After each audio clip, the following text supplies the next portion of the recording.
విగ్రహం దగ్గరికి పోతున్నాం అని నన్ను పట్టుకెళ్లారు.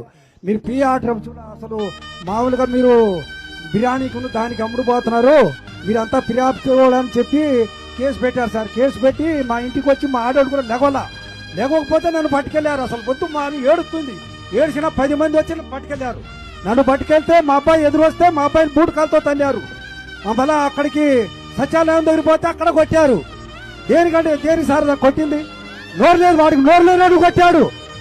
నగవకుండా వచ్చే పిల్లగాడు ఉన్నాడు, వీడు పిల్లగాడు ఉండా అసలు ఏం చేసినా ఏడ్చినా కూడా అసలు మాటిన కూడా నన్ను కారెక్కించి తీసుకెళ్లారు.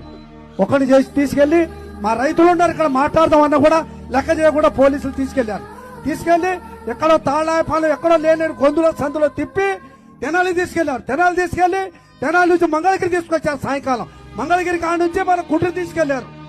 మేమేం చేశాం? ఏం తప్పు పని చేశాం? కనీసం మానవత్వం లేని వ్యక్తి జగన్. భూములు ఇచ్చిన రైతుల్ని కొట్టాల్సిన అవసరం ఏంటండి?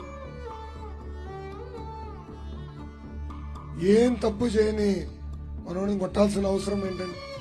కనీసం నోరు లేదు. అలాంటి వ్యక్తిని కూడా కొట్టే పరిస్థితికి వస్తే ఎక్కడ పోతున్నాం? ఎవరన్నా జై అమరావతి అంటే చాలు కొట్టేవారు. ఎవరన్నా జై అమరావతి అని వాట్సాప్ లో పెడితే కేసు పెట్టేవారు.